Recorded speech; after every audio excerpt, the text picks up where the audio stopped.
Thank you. Thank you, Mr. President. Aloha. I know we got Hawaii in the house here. There we go. It is a privilege to be here with all of you, my brothers and sisters in uniform, especially on this day of all days. I had the privilege of joining President Trump this morning at Arlington Cemetery, where he joined two Gold Star families and loved ones of Staff Sergeant Hoover and Sergeant G, both of whom were two of the 13 killed in the Abbey Gate attack 3 years ago today in Kabul.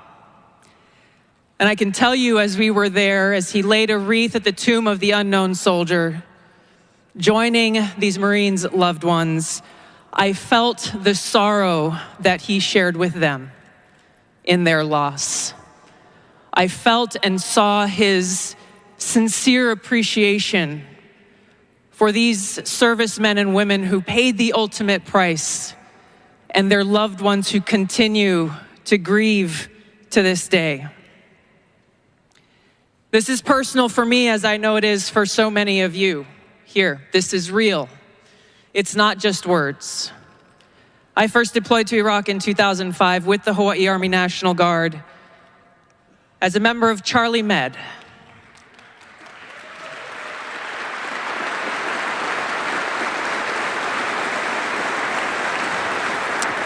As those of you who were deployed during that time know, it was the height of the war, and sadly, we took many casualties.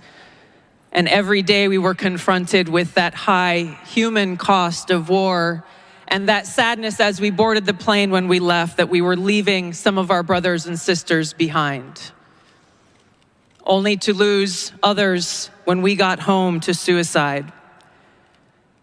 So I mean what I say when I share with you that I know that President Trump understands the grave responsibility that a president and commander-in-chief bears for every single one of our lives.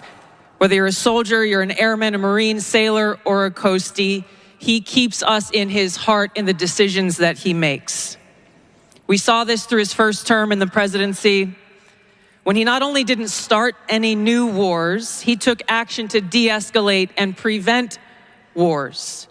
He exercised the courage that we expect from our commander-in-chief in exhausting all measures of diplomacy, having the courage to meet with adversaries, dictators, allies, and partners alike in the pursuit of peace, seeing war as a last resort.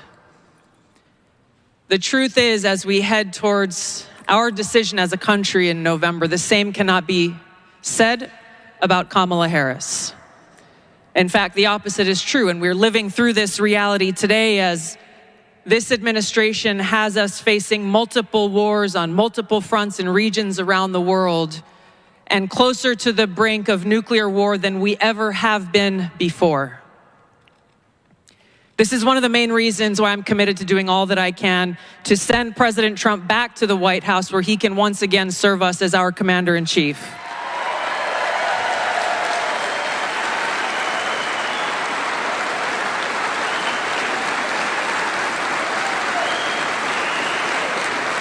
Because I am confident that his first task will be to do the work to walk us back from the brink of war. We cannot be prosperous unless we are at peace. And we can't live free as long as we have a government that is retaliating against its political opponents and undermining our civil liberties, weaponizing our very institutions against those they deem as a threat. Kamala Harris has done this over the last 3.5 years. She won't hesitate to continue that if she is elected as president. President Trump has been their first and foremost target in this because they don't want us as voters to even have the option to vote for him. I've been their most recent target, added to a secret domestic terror watch list after exposing the truth about what kind of dangers we would face if Kamala Harris is elected as president. We as Americans must stand together to reject this anti-freedom culture of political retaliation and abuse of power. We can't allow our country to be destroyed by politicians who will put their own power ahead of the interests of the American people, our freedom, and our future.